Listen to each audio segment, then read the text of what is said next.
So ito yung bundok na tatagusin nyo kapag uuwi kayo ng Manila galing kayo din sa Sagada via Cervantes. Yan yung bundok na yan. Likod nyan Ilocos na. So dyan tayo dadaan. Tatawirin talaga natin yan literal.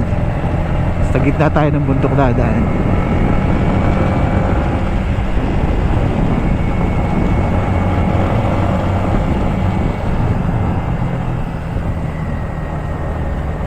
Okay na tayo. So ang mangyayari kasi akit muna kami. Yung puro kakon talaga to. Pagkatapos pababa naman gano'n. So literal na talagang tatawid tayo ng dito. Yan, pataas na kami ng pataas oh. Nahihirapan na kami sa pagtaas.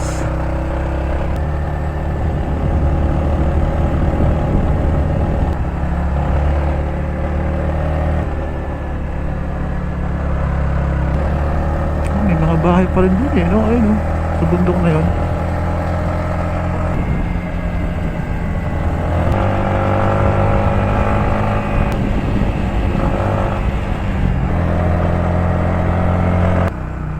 Ito kami, ang taas na namin. Ganda na rito. Sobrang taas na namin.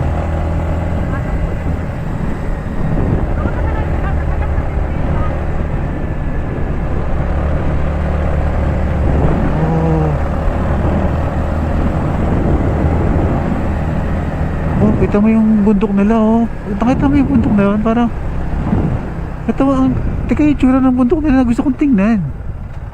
Parang kakaiba yung itsura ng bundok.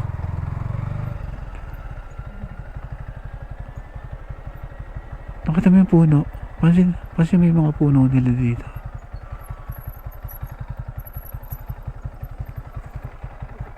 Wow, ayun o, tingnan mo yung puno, di ba? Oo. Grabe naman ang ganda. Yeah, exactly. Kakamiss naman, sobrang naman. Kaya mahaba yung travel time natin eh. Hindi pwede hindi tayo mapapahinto talaga eh, no?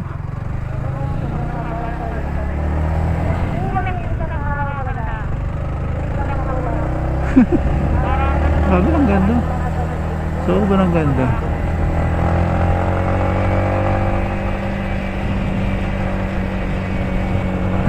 Ganda na.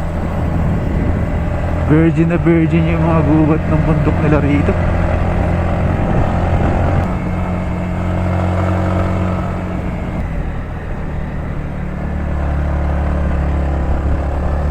Oo, kita mo naman yan, di ba? Sobrang taas na natin. Nakita mo yung bundok, halos kapantay na natin.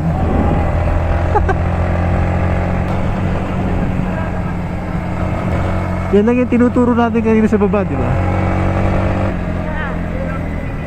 Ah, yeah, Zero Bilibilicity.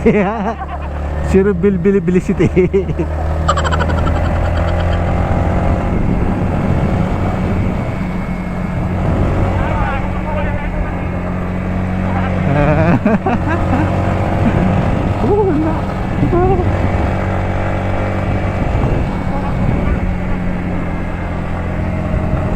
Tingin ko ulap na yan eh. Hindi siya fog, ulap talaga siya. Nakapantay na namin yung ulap eh. Oh, di ba?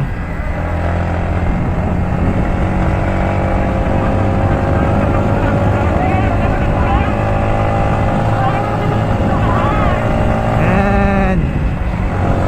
Oh. Pantay na namin yung ulap.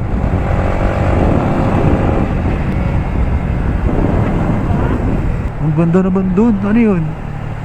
Ano meron dun? Wow.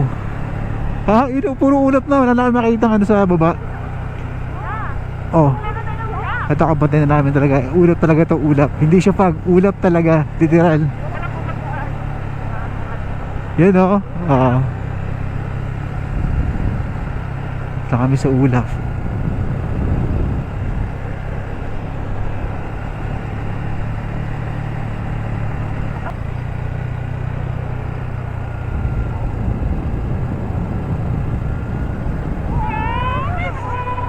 Uy. Ay, nakita mo yung kalsada? Doon tayo bababa eh. Ayun yung kalsada. Doon tayo bababa. Nakita mo yung kalsada. Grabe.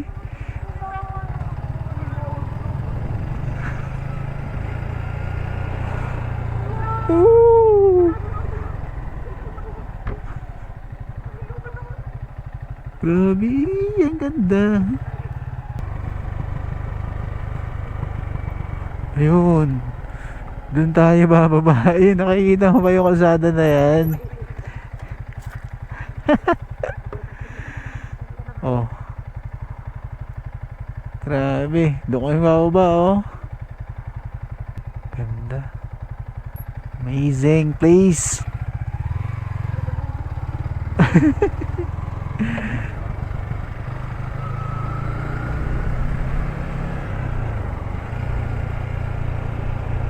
Oh, di ba? Ang ganda.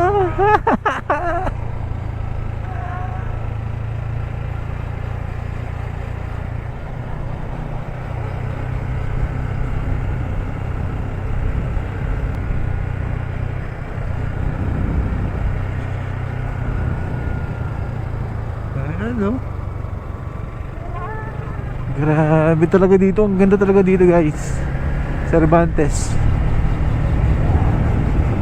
So I would suggest pag galing kayo ng Sagada way back to Manila, dito kayo dumaan. Sobrang may enjoy nyo talaga yung place. Sobrang ganda. Ayun o, halos ka-level na namin yung ulap.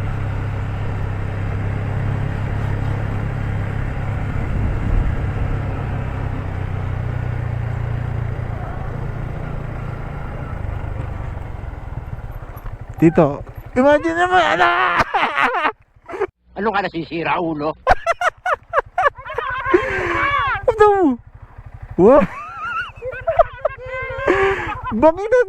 Bangina talaga to.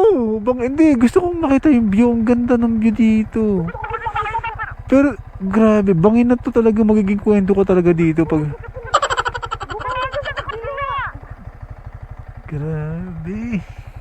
So, ito yung pinaka-highlights ng Cervantes Road. Damn. Yung matataas sa bundok, ka-level nyo na dito. Papantay nyo na, pati yung ulap talaga. Grabe.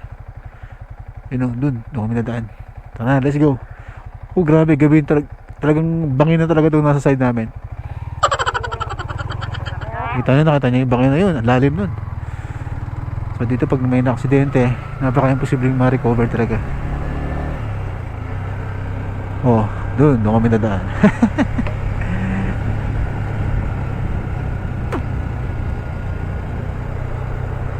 Ayun o. Diba?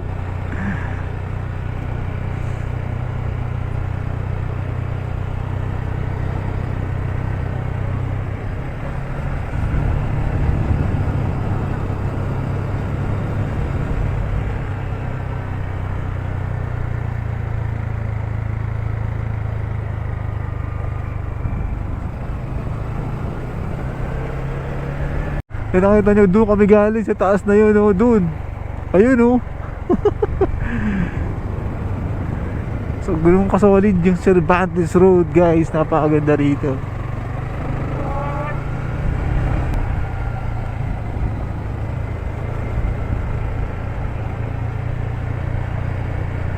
Ayun, oh. Ito yung puno. Ayan, nakita natin puno kanina doon sa taas. Yan yun.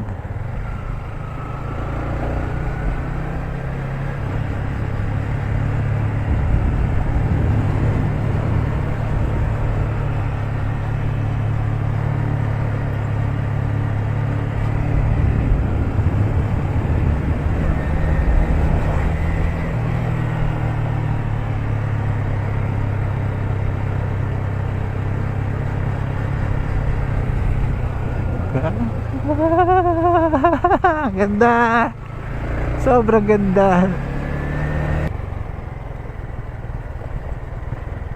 Oh, diba? Maganda. So make sure pag dumaan kayo dito, yung may araw pa, maganda pa yung panahon, maliwanag, para mas ma-enjoy nyo yung view. Sobrang ganda talaga ng view dito. Imagine, doon kami galing sa tuktok na yun. Dun. Eh. Grabe. So dito mag-iingat lang kayo ah. Kasi sobrang tarik, sobrang tataas ng mga bangin dito. Para hindi maging kwento yung buhay nyo. Pag naman kayo dito, ingat-ingat lang. Ride safe. Palagi kayo mag-iingat. Most especially sa ganitong klase ng mga lugar kung saan ang tatarik ng mga bangin. So yun, laging ride safe. Ingat palagi.